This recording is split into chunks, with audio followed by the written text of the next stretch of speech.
introducing a new design language right into the heart of your sales, at least in the US, is kind of a gutsy move.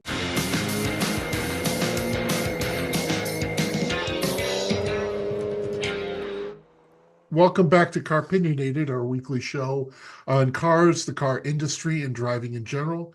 I'm Doug Stewart. This is my friend Jeff Buchholz, who is a writer and editor at WBBM in Chicago, covering Chicago politics.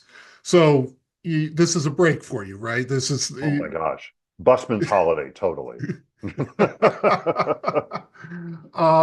okay. It's this time of year, Jeff, that we are looking ahead to the blank slate that is the year 2026. Mhm. And, you know, it used to be that car models came out in September, but now they come around all year long. Good or bad thing? I don't know.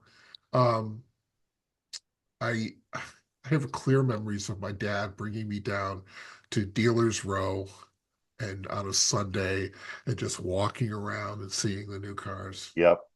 That was the other thing in where that is in East Hartford, Connecticut. There was a Wonder Bread factory right across the street. Mm. And so the whole area smelled like baked bread. Yeah, yeah, yeah. Mm. So so a couple let's start with EVs. Um so I'm interested to see how the new BMW Neue Klasse cars look in real life. Yeah. What they how they present, how the market is might be interested. Um, and and I have mixed opinions so far. Uh, I think they're better than what currently BMW is making, but you know, we'll see. You know, we got to see them on the road, I think, sometime. And I think also in my mind, they're still uh they're still in that white and yellow from the initial rollout, where Oh, all of yeah. them, yeah. Yeah, yeah, yeah. Uh, Um, we have a new Mercedes CLA EV Mm. coming, um, which ought to be interesting. I think you know, Mercedes is trying to listen to its dealers again, uh, which is probably a wise move on their part. We have the Kia EV3, which looks really sharp. We've seen pictures of it for a while. Mhm. I think anything that gets you an EV in the that you know low end of the market is a good thing. Yes. Um, and then the completely opposite side of the market is the Range Rover Sport EV, which is an all electric version of their SUV. Yeah. Um, so those are kind of what I was looking at in the EV class. What Yeah, are you thinking about? the BMW line is interesting there. And the reason it's interesting is because of what that market is like. In particular, the what I would consider to be still kind of the entry luxury market. Mhm. In the 3 Series is really the bread and butter for BMW. And it is also the most, strangely, the most conservative in terms of looks. I Mhm. mean, if you look back over the last 30 years of 3 Series BMWs, you don't find a lot of like wacky Chris Bangle flights of fantasy or anything like that. It is a very evolutionary look with the possible exception of the giant nostrils on the 4 Series, um, which I think we can all agree now is a terrible idea. Um, but they have been pretty handsome, generally speaking, conservative cars. This this aesthetic that BMW is bringing, is updating now for the new age, is very different from every other BMW currently being sold. And um, I think may require a little bit of background in BMW history probably to be fully appreciated. But True. Yeah. It needs to stand on its own as a design, right? But I think introducing a new design language right into the heart of your sales, at least in the US, is kind of a gutsy move. And True. Very. I hope that they'll be rewarded for it because I think the Neue Klasse is really an attempt by BMW to strip away a lot of the stuff they've been hanging on cars for the last 20 years and kind of get back to, well, what is a car? What is a BMW? What makes it special and significant? And, getting something that feels and looks less ponderous on the road is a really, really good start. Um, so that's cool. No love for the Jaguar, the all-electric Jaguar coming out. You're Well, not sold by that? I'm remains to be seen whether that'll actually come to fruition And to my are mind. we expecting the Slate truck this year or not? Uh, if it does come, it's late. Yeah. Uh, I would, I feel like it would be really ambitious for them to get something to market by the end of the year. I think I had seen that it might be late 26. So we'll talk about it and we'll talk about it in 27 for sure. Maybe Well, we're by gonna then we'll talk. have driven one. Who knows? Yeah, yeah, yeah. The what do you think about the Kia EV3? Like you, I believe that more inexpensive electric cars are better than fewer. And the Hyundai Kia infrastructure seems to be a pretty good one. And has proven itself to be pretty versatile, actually. So amortizing that cost over another car is a great idea. Mm, I think they've been pretty canny so far with how they've deployed them. Yeah, I hope it does well. I'm not sure it's going to um, soothe my pain over the loss of the Kia Soul, which was just such a happy car yeah. in general. Mm. Um, we've talked about cars needing to be fun, and that one, talk about a car with personality. Um, Like just sort of quirky. 17 years, Yeah, something like yeah. that. Yeah, Uh, give me more childlike whimsy on the road. Maybe not behind the wheel, but at least on the no, road. no, yeah, yeah, no, absolutely. I agree. I Yeah, agree. Um, sports and performance cars. We have the Honda Prelude Hybrid, um, the new BMW M3 Electric, um, a Mazda Iconic SP, so that's a rotary powered sports car concept that could be RX-7 successor. Um, Porsche 911 GT2 RS, good for them, and the GR GT, which we talked about a couple weeks ago. yeah. Um, I've, I'm interested in seeing the Prelude. Uh, I, I, I get what people are saying that it doesn't seem that special. Um, No, I agree. um, It also doesn't look like a Honda. True. It looks like a Prius. Is what it looks like. Hmm. Yeah, yeah. Yeah, Um, like down to like I'm shocked they haven't changed that like hammerhead headlight element right, that the right. Priuses and the Camrys have. And the Corollas, yeah, all of them. Right. I Yeah, mean, yeah. that just feels like a miss for Honda. It Right, doesn't, you're right. It doesn't, I don't think it feels special. I don't think it looks like a Honda. It doesn't look like a Prelude, not that it has to. right. Um, and I'm not sure which Prelude you would have it look like. I would pick the final gen, which I thought was especially handsome. But I thought all the Hondas of that period were pretty handsome. Um, but you might like the third generation, and that wouldn't be the wrong answer either. Yeah. So yeah, I don't know. I'll be interested to see it as well. I think it's got great bones because if it's, Hmm. if it's the basis of what's under the Civic, um, Hmm. is I forget the performance thing of the Civic. Is that Type the R. SR? Oh, It's I'm Type sorry. R, I think. Type R. Let's go with that. There's Uh, SI and then there's Type R. There's okay, Sport SI and Type R, I think is how it okay. goes. And and I had 15 minutes in a Honda Civic um, back in May.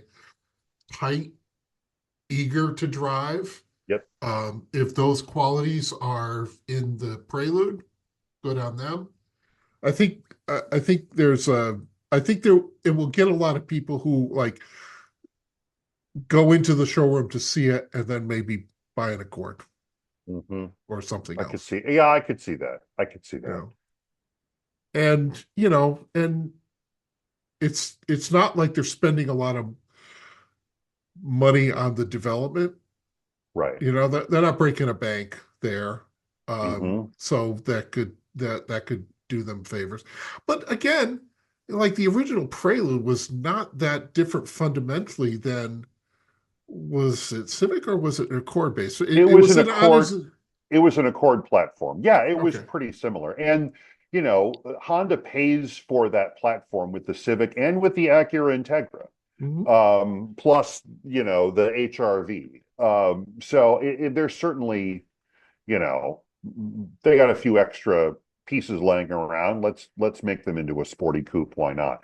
I think my fear is that this car will confirm that we have absolutely lost any taste we had for sporty two-door cars. All right. We're going to take a break and come back with some other new vehicles that we're thinking about here.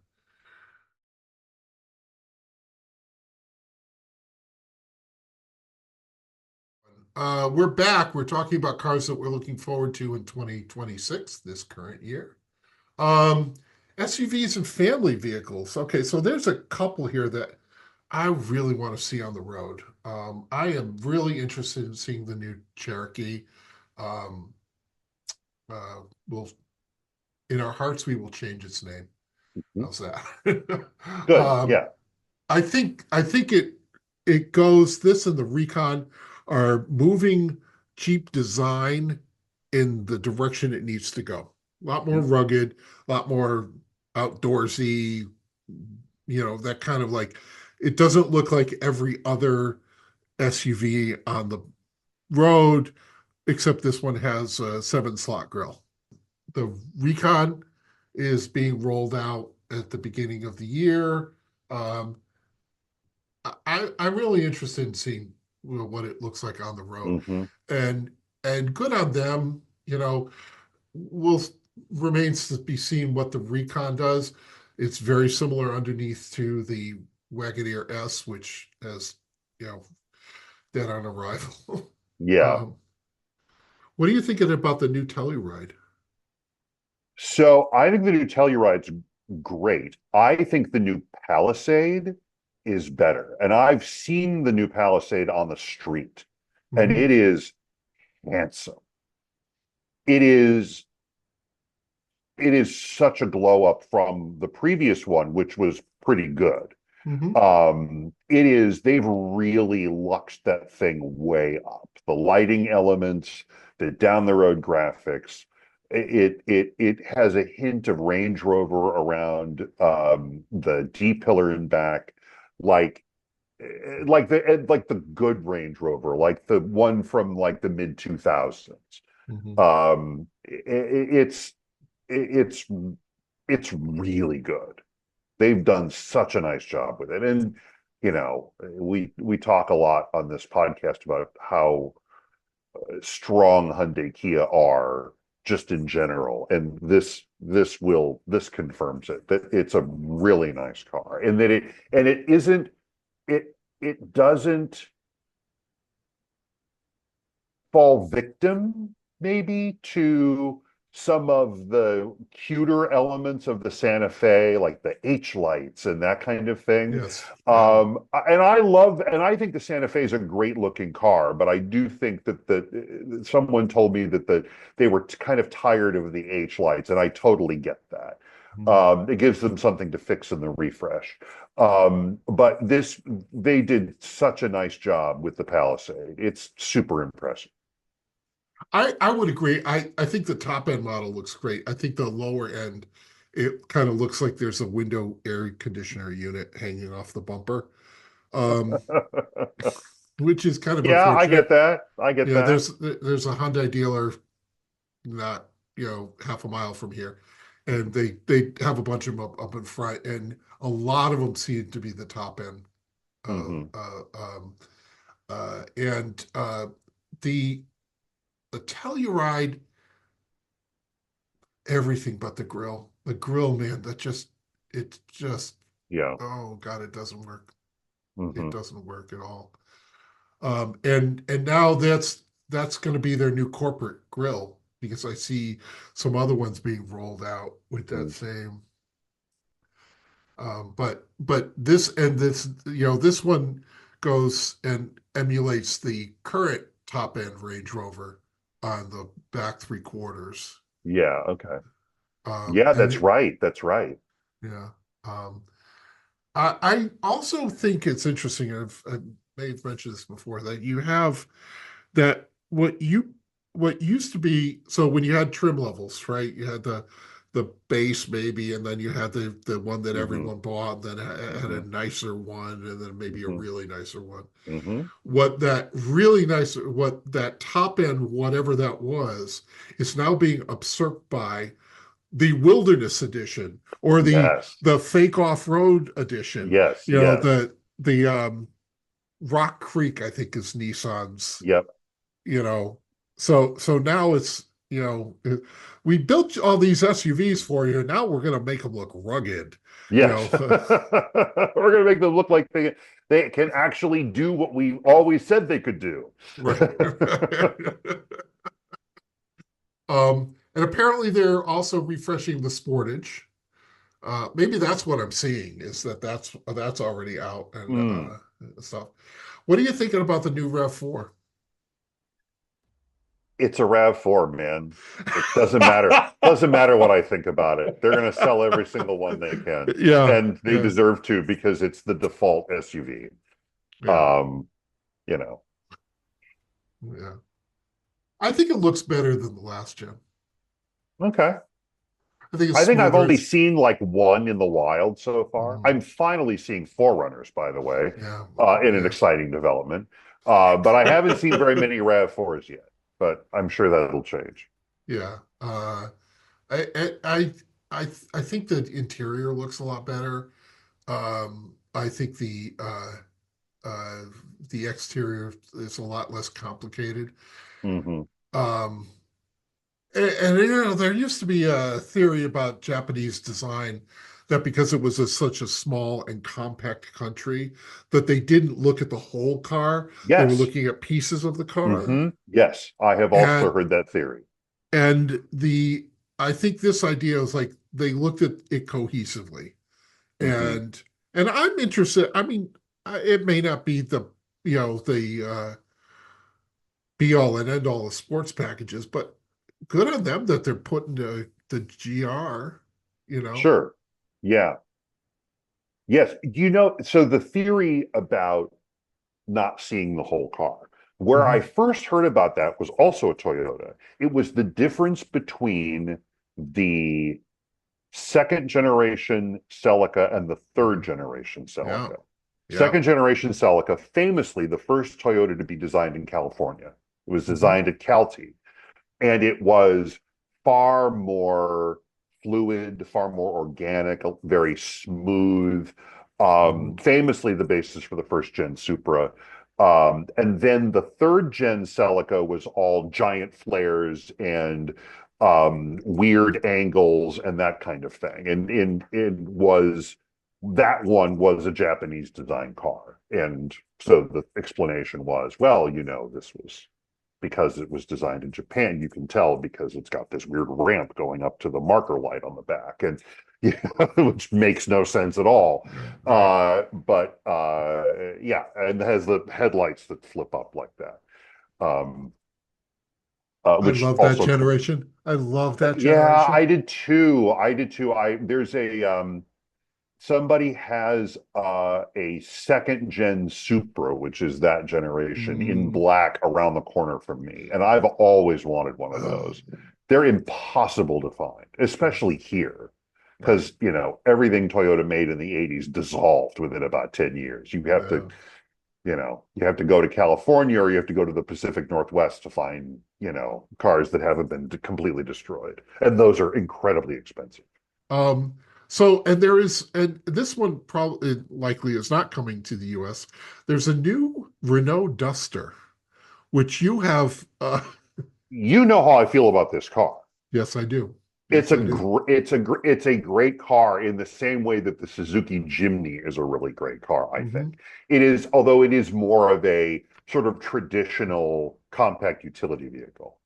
But it's really good. It's super popular in a bunch of countries, and I think they sell it in Central America now. I think they sell it in Mexico, based on sightings that I've seen. And there's also a pickup version of it as well called the Oh, okay. Rock, I believe. But it's really good. And yeah, that's again, they'll sell every one of those they can make, particularly in, maybe not so much Europe, although, I saw a few of them when we were in France last year. So, I mean, or in 2 years ago. So, you know, probably in Europe, but certainly in Central and South America, certainly in Middle East, North Africa. They'll sell a bunch of those, and those are great cars. And there's not really a way to bring them in. I know Alpine, which is a division of Renault, wants to start selling cars in the US at some point. I don't know how you get the Duster in there. I also don't know if Stellantis still owns the trademark to Duster in the US, but if Buick will give up Century, then I suppose anything's possible, right? Um, so yeah, we'll see. But that one I'm excited for that one. That's a cool little car. Yeah, yeah. It's a good size. It's good. Mm-hmm. It's got character. Again, going And back really to good, and again, really good value.